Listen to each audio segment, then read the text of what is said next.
Hey everybody, welcome to Box Office Bets. I'm Brian, that's Thom. We're here to make our Oscar predictions ahead of the big day where they actually do give you all the nominees for the Oscars coming up this year. So, Thom, very excited to see what we come up with. We're going to be predicting a couple of the major categories. Yes. So we're going to be doing Best Picture, Best Actor, Best Actress, Supporting Actor, Supporting Actress, Screenplay, Original Screenplay, and Adapted Screenplay. So those are kind of the heavy hitters that we're going to be covering in this particular episode. So we're going to go ahead and start with Thom. So let's go ahead and start with the Best Actor category, because I think this is one of the more interesting categories that we've had in recent years. So what do you think, Thom? What should be the top five or the final five going into the Oscar prediction calendar? Yeah, so for all these different categories that we've kind of forecasted, I've written down what I would nominate, and I've written down what I think will get nominated. And the Best Actor category, I actually think it's a match. So the five I have are Murphy for Oppenheimer. I think he's going to win. Then you have Leo DiCaprio for Killers of the Flower Moon. I think Bradley Cooper for Maestro is going to get a nomination. Paul Giamatti for The Holdovers, I think, has pretty much gained the most steam in recent weeks. So I think he's, deserving, and I think he'll get nominated as well. And then for me, it's a recent movie I just saw. I'm going to go Jeffrey Wright for American Fiction. I think I think he gets that fifth spot. So those would be my five. What about you, Brian? Yeah, so I'm kind of looking at it right now. I would definitely say Cillian for sure, Paul Giamatti for sure as well. And I just want to kind of just double check here.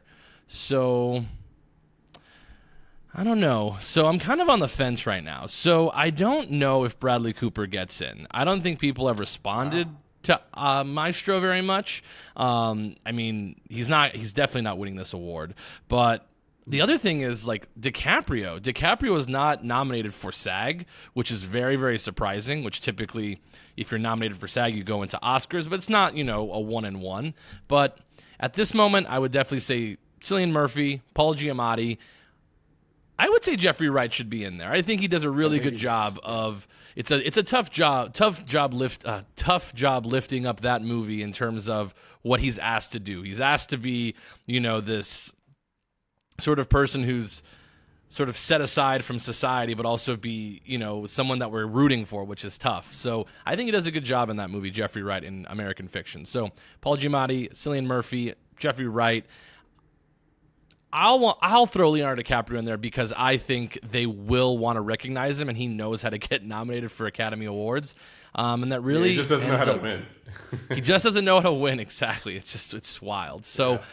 So what am I at? I'm at 4. So Paul Giamatti, Cillian Murphy, Jeffrey Wright, and DiCaprio. Who's gonna be above Bradley Cooper in your mind? Because I think he gets in the top 5. Oh my goodness! Yeah, because below that would be like Barry Keoghan, Matt Damon, Zac Efron. Jeez. Don't hate any. I think Coleman Domingo. Really. Coleman Domingo. For Rustin, yeah. For Rustin, yeah. Even though nobody's seen it's not Bradley Cooper. Yeah, but it really could be either one of those guys. I think Coleman or Bradley is getting in. More people. I mean, Bradley Cooper has a higher status than Coleman Domingo just because he directed and has been in the game forever. I mean, Coleman Domingo has too. He's in 2 movies this year, but I'll go with Coleman Domingo just so we're a little bit more diverse in our choices in terms of the top 5. I have Leo ranked higher, but I think Bradley Cooper, I don't know why, I think he would be more safe than either Leo or Coleman Domingo. I think Cooper would probably occupy that 4th spot more than Leo or Coleman Domingo, and then kind of have those two battle out for number 5. But you brought up an interesting name, Barry Keoghan. Saltburn got a lot of steam at the end of November, in December going into holiday season. So it'll be interesting to see. I don't think they reward Saltburn in this category. I think it's another one that we'll talk about. Interesting. But yeah, I think your 2 in are Cillian and Giamatti, and then it's kind of a toss up from there. So just really before we move on to the next category, I mean, Cillian Murphy's kind of been the powerhouse for a lot of the awards leading up to this award season where the televised ones come out. But, man, Paul Giamatti just winning at a lot of the big ones. So he won for the Golden Globes. He won at, I believe, the Critics' Choice. He did.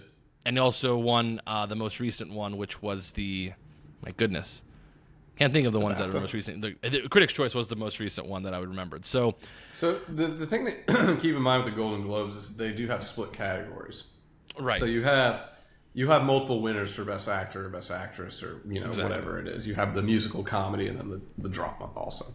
Yeah, that's important to note. So I think that's going to be fun going down the stretch, which is fun for when we get closer to the awards and we're still able to talk about them. SAG will still be a big predetermining factor, but right now Cillian Murphy is -200, the favorite, and then you have Paul Giamatti, who's really moved from being 10 and 8-1, 4-1. Now he's 2-1, which is I think going to be really fun. So this will be a fun category to watch going down to Oscar night. Yeah, who do you have winning? Cillian Murphy, because op and homie takes it.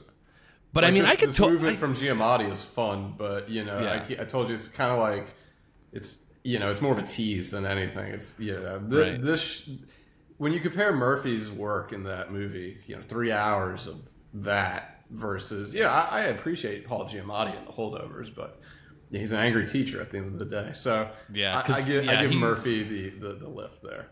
I mean, Murphy, it's a 3-hour movie where the world really revolves around him, speaking of relativity. Yep. So I think that is a big factor. But again, these are humans, and Paul Giamatti has been, around for a while, and this is kind of his due Oscar if he ends up winning it. So it'll be interesting going down the stretch. So we'll move into the Best Actress category, which I think is going to be, we know this, is going to be very interesting to note. Emma Stone has won at the Critics' Choice Awards. She also won at the Golden Globes in a split category from Lily Gladstone, who also won at the Globes. But really important to note that Lily Gladstone was not nominated for a BAFTA, which is really important.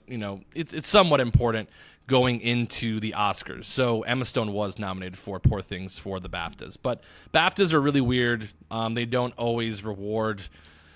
They like to reward a lot of European and international cinema, and Lily Gladstone. It's more European-based in style voting, so that makes a lot of sense. Poor Things would see a lot of nominations. Yeah, of course. So let's dive into it. So I'll jump into this first one just here. So I think Lily Gladstone gets nominated for sure. So Lily Gladstone, Emma Stone for sure. I think Margot Robbie deserves to. Oh, let me start over. Let's see. Lily Gladstone. I gotta get the full list because, of course, I'm not as prepared as you. You had these all written down, so off the cuff. So Lily Gladstone, Emma Stone for sure. I think Margot Robbie should get nominated. She really lifted that. I mean, she is Barbie, so I think that's a huge deal. And I do think I would love to see Greta Lee get nominated for Past Lives. I've kind of come around to it that she's doing a lot in that movie, quietly. And so I think she should get nominated. No, man, it's so tough. I'm thinking, what do I want? I'm trying to think of what should happen. So let me go back on this. So Lily Gladstone, Emma Stone, Margot Robbie. I think Carey Mulligan gets nominated for her work for Maestro, even though people don't really most people haven't really enjoyed Maestro, but she is the lead actress in that movie. It should be called Felicia because that's her name in the movie. And I think they might, put in Sandra Huller from Anatomy of the Fall. She's in 2 films this year, and I think people really enjoy that movie. So that's my 5. Yeah, so my 5 is different from what I think is going to get nominated. My 5 is Emma Stone, Lily Gladstone, Carey Mulligan, Tiana Taylor for 1001, and Annette Bening for Naiad. Now, I think I'm very similar with you in who I think is going to get nominated. I think Tweedledee Tweedledum is Emma Stone, Lily Gladstone. Those are pretty much locks at this point. I'm with you. I think Carey Mulligan's number 3 actually on the list. I think she gets nominated, and I liked Maestro. I understand if you watch it, it may not be exactly what you expected it to be, but I enjoyed Maestro, so just throwing that out there. I have Annette Bening. I think she is going to get nominated. I think she's well respected with the voters. I think, for her age, when's the next time she's going to have a masterpiece like this? Mm-hmm. And the physical work for that role. For her, that was just pretty amazing. I thought she did fantastic. Was she sitting there trying to touch her toe? I don't think I could do that, sitting on my butt trying to touch my toes and creating a V. So, shout out to her. No. And then number 5, TMI. And then Number 5. So I was on the fence with this one for a while, Brian, and there's a lot of great actresses there. I thought about Greta Lee. I thought about Sandra Huller as well, but I'm with you. I think it's Margot Robbie. I think she gets in. I almost didn't write her name down, too, as I'm writing who I think is going to get nominated. I think they're going to give Margot Robbie the nomination for Barbie. I don't think she's going to win it, but I think for how successful of a movie it is and how rewarded that movie is going to be at the Oscars this year, I think it would be awkward if she wasn't nominated or, at least acknowledged for being Barbie, as you said. So, I think it's going to be Emma Stone, Gladstone, Mulligan, Benning, and Margot Robbie. Those are my top 5. Okay, yeah. So Annette Bening is sort of where we differ. Got it. I was listening to a pod today about Naiad, and it was Annette Bening and Jodie Foster was the topic, and I actually really enjoyed watching Jodie Foster in that movie rather than Annette Bening. Like, it just Annette Bening let's was go to so supporting actress. Weird. Yeah. Great So let's segue. go to it. Yeah, let's go to it. So let's go to supporting actress, which we know who the winner is going to be in this category, but it'll be fun figuring out who the other ladies are. So Divine Joy Randolph. We need more betting markets, you cowards. Open them up. Yeah, that's right. No, I believe. Divine Joy Randolph, number 1 in probably both of our lists. Yeah. And then it'll differ from there. So I'll let you start on this one. So Divine Joy Randolph 1, and then who is filling out this category? Yeah, so I think 3 of my 5 supporting actresses are going to be nominated. So personally, Divine Joy Randolph, duh. Emily Blunt, duh.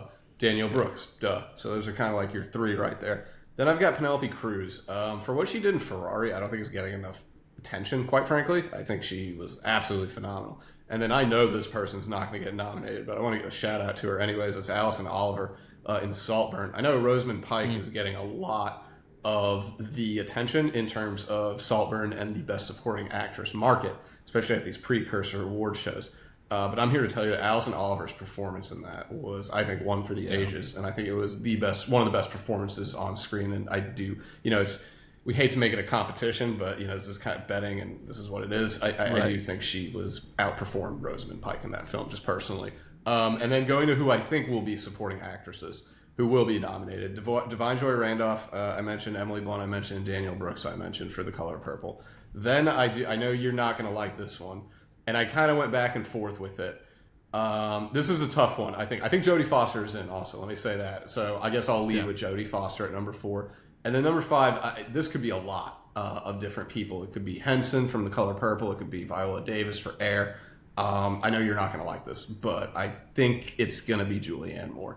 And for May, December, and if it's not any of the 3 I just named, I think who comes in 4th is probably Vanessa Kirby for Napoleon. Oh yeah, Oh yeah, for sure. I just think like nobody liked that movie, which is tough. No, they didn't. But no, like it happens all the time. Like Penelope Cruz is in movies that nobody likes ever, and then she gets nominated. It's just wild. Which I think I agree with you. So I'll do my 5. So Divine Joy Randolph nominated, Emily Blunt, Danielle Brooks I think is in for sure. I think that's like the one lone like Color Purple addition because she has such a fun splashy role, and she's can't take her eyes off of her when she's on screen. So definitely those.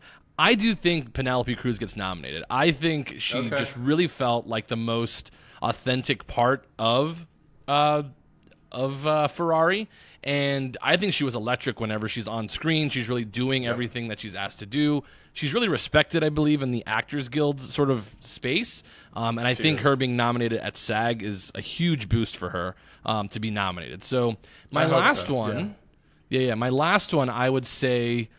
I'm on the fence between Sandra Huller and Julianne Moore. I would say Sandra Huller most likely goes in for Anatomy of the Fall rather than Zone of Interest, although people love Zone of Interest, and it's such a Oscar-y role that it's being, about the Holocaust and something surrounding the Holocaust is a big deal. A24, a huge awards backer for sure.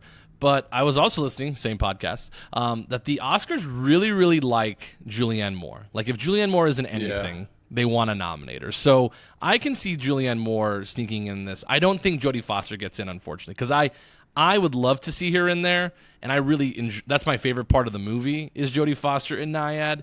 But Julianne Moore just has the pedigree of of now to take the spot over Jodie Foster. Yeah, I like that. I'd be perfectly fine if Penelope Cruz got in over Jodie Foster, as much as I did like Jodie Foster. Yeah, I think they were both I know great. Since we're on the topic of May, I was going to say, since we're on the topic of May, December, and supporting roles, I know you and I both don't think Charles Melton should be nominated, but we think he will be. Am I right in saying that? You go first with this one, because this is a all right. So let me bounce please. back to the supporting actors. My least favorite. This is so interesting because it's all who's going to be number 2 for supporting actor. Because I feel like Robert Downey's is the guy. So number 1, Robert Downey Jr. I think is getting in. I think Ryan Gosling's in. He's kind of become like this, kind of the splashy number 2 person we want to see at these award ceremonies, and he knows he's not going to win, so it's okay. So Robert Downey Jr., Ryan Gosling, Robert De Niro should go in, but I think he was left off of supporting actor at either the BAFTAs or SAG. I can't remember the one off the top of my head, which is ludicrous because I think he needs to be in. So the 2 Roberts, Ryan, and then it comes down to the last 2, which Mark Ruffalo, very important to note, was left off of the SAG nominations, but William Dafoe was in. So I think that's interesting. William Dafoe, again, we've seen William Dafoe do this, but I think Mark Ruffalo should be in because he's doing something completely different. So kind of funny, 2 of the 5 nominees I have are Avengers, and I don't like Avengers movies. So kind of funny to take that how if you will. They can still act. So Robert Downey, Ryan Gosling, Robert De Niro, Mark Ruffalo. The last spot, really you can throw anybody in there. You think it's going to be Charles Melton. Thank goodness on Variety they have him ranked 8th, so outside looking in. So I don't know what I want. This was just for me. I'm going to say I think Sterling K. Brown should be in because I just saw that and American Fiction. Wow. And I just want him to be in it because he mentions Tucson in the movie. So hopefully Sterling K. Brown could sneak in there.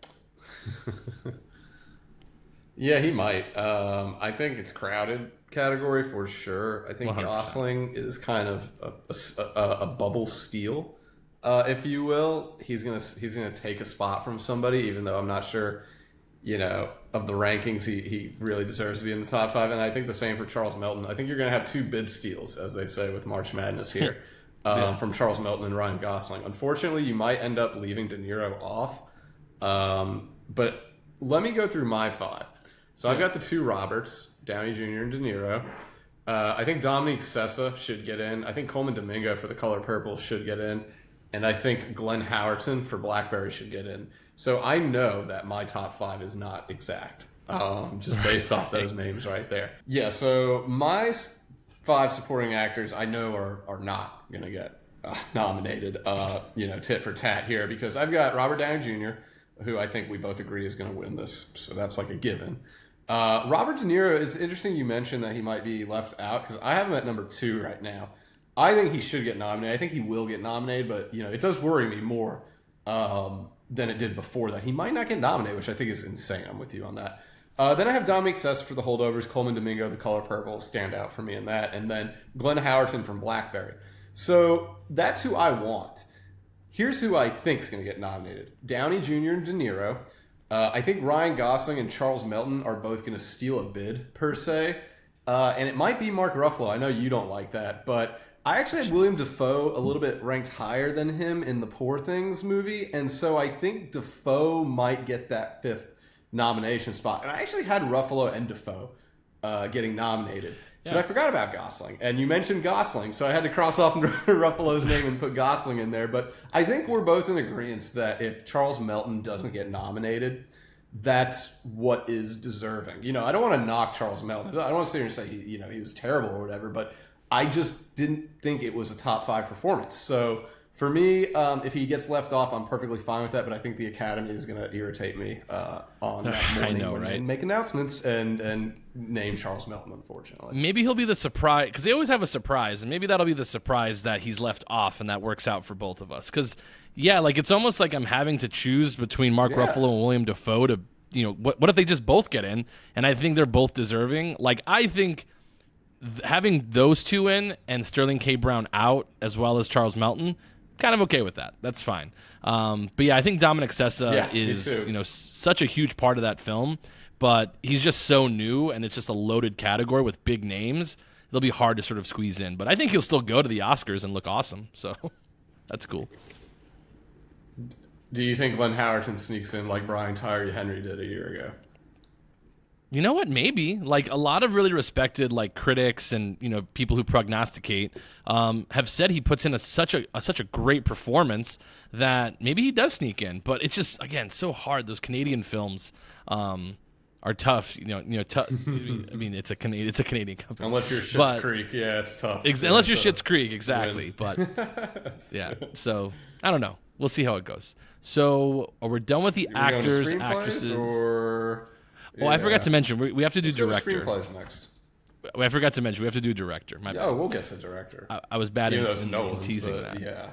Yeah, so let's do director real quick because we know who's going to win. So let's jump into director. So obviously Christopher Nolan will be nominated. So he's going to win. And win. For sure. So let me pull up these rankings. So... yeah, I'll go Chris Nolan, and then I do think Martin Scorsese gets nominated. Yorgos Lanthimos will get nominated, so that's 3. Let's see. Alexander Payne, I think, gets nominated as well, just because... yeah, so Alexander Payne, and then the last one's interesting. Because... let's go 5 for 5, Brian. We're in agreement on the first 4. Man. I'm going to go with... Let me hear that.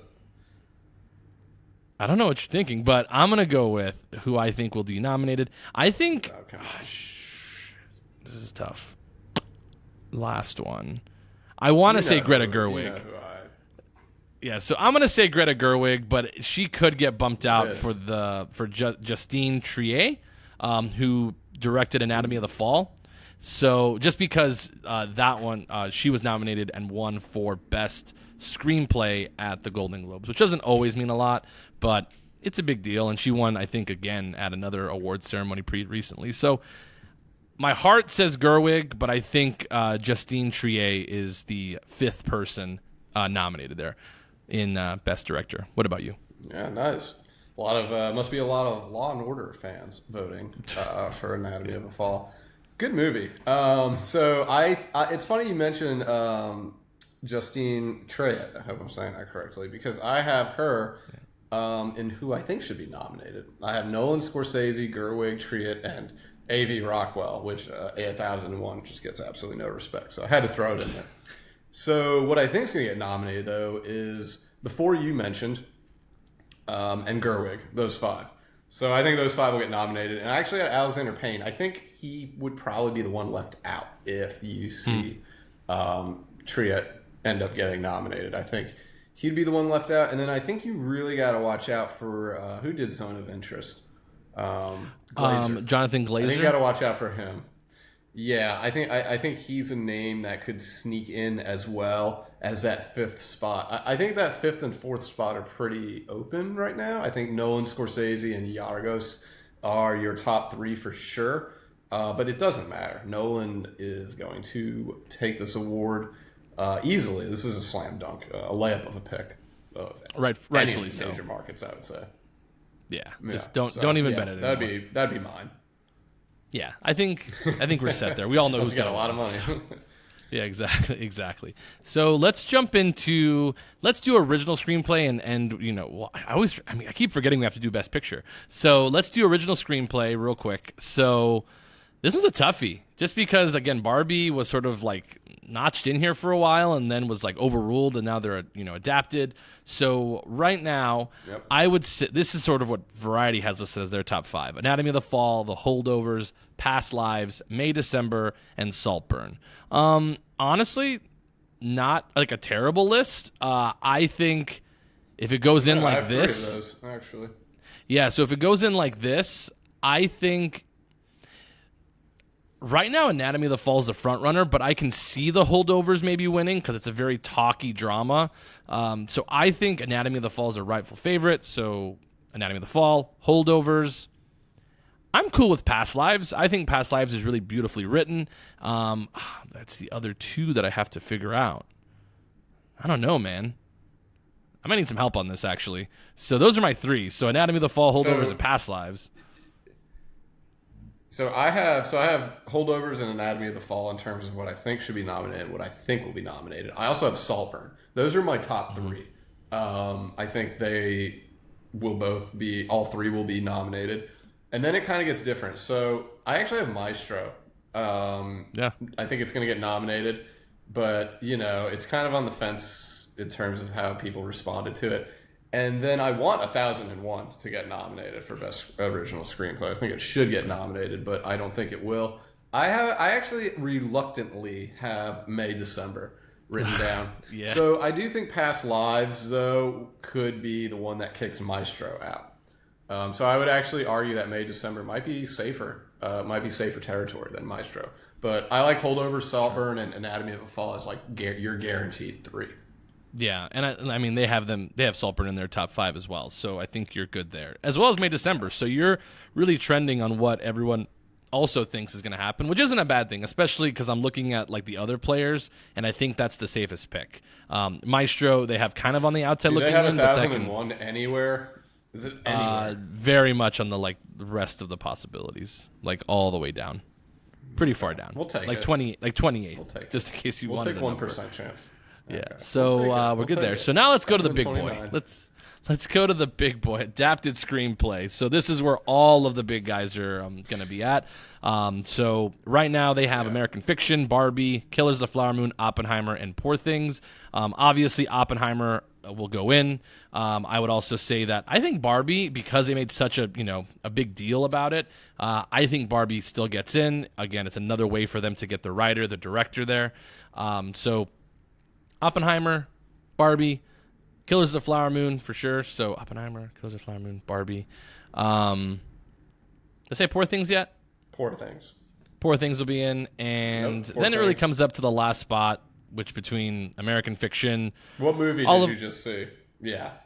Yeah, American. and that's also on there too. So I'm cool with that. I like that top 5. So it's weird because what they have listed is exactly what I would do. So I'm cool with that. They even have I Barbie, think it's like, Oppenheimer, kind of Killers. Yeah, Barbie, I think gets in. I think for me, the only thing that I would want to see different is I would want Spider-Man to be in there somewhere. Sure. But no, I think it's Oppenheimer, Killers of the Flower Moon, Poor Things, Barbie, American Fiction. Those are probably going to be your top 5 for. Who do you think comes out as the favorite once these are all released and the odds are up? Who's the favorite? It should be Oppenheimer. If it moves from there, I think Poor Things would be the only film that overtakes it by the time Oscars night rolls around. I mean, honestly, if Oppenheimer opens as the favorite, I would put a lot on Poor Things. Ooh, all right, that's interesting. Okay, now to the big one. Let's get to Best Picture. This is the one that everybody cares about. And in this particular category, they have 10 possible nominations. So just keep that in mind. We're going to do a lot of moving around. So let's start with the ones let's just do the ones that we know are going to get nominated. So I'll list them off. I'm using Variety as their list, but I think these also coincide with our list. So we'll start. So number 1, Oppenheimer, totally in. Holdovers is in. Who's your winner? Poor Things is in. Killers of the Flower Moon is in. And then, what's that, 4? I think Barbie gets in. Are you on the fence with Barbie getting in, or are you cool with it going in? I have Barbie at number 6 for myself, and I have it at number 5 for what I think will get nominated. Perfect. So that's where they have it too. They have it at 5. So I think there's at least let's go with a couple other ones. So I think there's a couple others that I saw down the list that are going to be in. So I believe Anatomy of the Fall will be in as well. And then I do think that Zone of Interest will also go in. That would be 2 international films that go in, which you might differ on this one just because you want to get, Spider-Man in there. It's important. But I think those are in. And I don't know if I said American Fiction, but American Fiction, I believe, is also established itself as being in the nominees. So we have Oppenheimer, Holdovers, Poor Things, Killers of the Flower Moon, Barbie, Anatomy of the Fall, Zone of Interest, and American Fiction. So it really leaves 2 spots that we're working with. So who are the last two you believe should go in? Yeah, and before I say that, let me say that I think Spider-Man, these are movies I think that should get nominated but won't get nominated. Spider-Man Across the Spider-Verse, 1001, The Iron Claw, and Society of the Snow. Oh, Tom, I think you those froze. should get nominated but won't get nominated. So I agree with all of that. Everything you said I agree with, that we now have 2 spots open. So the top 8, I totally agree with. I think Zone of Interest will get in. I think Anatomy of a Fall, American Fiction. I think they'll all get in over Spider-Man. I don't think Spider-Man gets in. It might. It'd be a pleasant surprise. Sure. And it will be the 10th spot if it does get in. It will have like the lowest odds. I think Past Lives gets in as a best picture. Yeah. And I think Maestro also gets in. So those would be the 2 that I think round out the top 10. But I want Spider-Man Across the Spider-Verse to get nominated. It doesn't matter which one you kick out, quite frankly, but Right. I don't think it'll get nominated. Interesting. Yeah. So actually, look at you. I don't know if you're looking at the list, but the variety list has exactly what you just said. No doubt. So Maestro and Past Lives. Yeah. So Maestro and Past Lives. Maestro's getting a lot of like negative reviews for I don't know. Like I enjoyed it. I think critics will enjoy it and appreciate what Bradley Cooper did and what Carey Mulligan did, and like it won't win, but like I think they'll tip their hat. They'll tip their hat and say, "Hey, thanks for all your hard work." Is basically what that is. So, just so we all kind of are all together here, the PGA, which typically that's the Producers Guild of America, which happens usually a week or 2 weeks, usually a week before the Oscars, is typically a good precursor to who's going to win. I think in the last 10 years, there's only been 2 movies that have not won the Best Picture and Producers Guild of America, the PGA Award of America, and that was La La Land, and then there's also one more, which I forgot. But I always know La La Land because that's like one of my favorite movies, and I was very disappointed for the wrong reading of who won. So their list was American Fiction, Anatomy of the Fall, Barbie, Holdovers, Killers of the Flower Moon, Maestro, Oppenheimer, Past Lives, Poor Things, Zone of Interest. So everything that you just said. And I think that's probably what ends up happening. Saltburn is kind of on the outside looking in. Color Purple is on the outside looking in.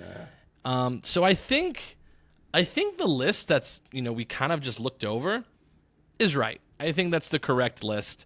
I would like to see Iron Claw sort of sneak in there, but it was released too late. A24 already has a movie in the fight, and they can't promote both these movies. So I think that is the list. I think that is the correct list. But we all know Big Daddy Oppenheimer is going to probably win this category. I'm very excited. Yeah, I would say Oppenheimer's gonna win. Yeah. So really, but the fun thing is I think odds were moving, but I don't see Holdovers being that heartstring movie that ends up catching a bunch of steam like the last few years have. I think Oppenheimer is Nick Saban, Alabama football at its best. It's just such a juggernaut that it's going to be tough to beat for anybody. So for sure, yeah, I think that's. I think we're cool with our list. So really excited to see what ends up actually being nominated. The nominations come out on Tuesday, January something. I'm really bad at dates, as you can tell. So I'll actually give you guys the actual early dates. morning. So yeah, they come out 23rd. on January 23rd, 5:30 Pacific time, which is 8:30 Eastern time, the place that you are, Tom, which is 3 hours ahead of everybody. So congratulations on being where we all, care about. So anyways, so that was our Oscar prediction show. I'm sure we'll come back next week and see our reaction to all the different nominations and then start, hopefully seeing some odds populate for all the other below the line categories. So thank you so much for listening, everybody, especially if you're on podcast or YouTube. Really appreciate you guys watching us, subscribing, following us, rate us, leave a comment, all that good stuff. Tom, any parting words for the people at home? No, just make sure that they're going to announce nominations, usually over social media. So you'll have to go to the Academy's Twitter, TikTok, Instagram, what have you. So. For sure. So for Tom, this was Box Office Bets. I'm Brian. Everybody, have a good rest of your day.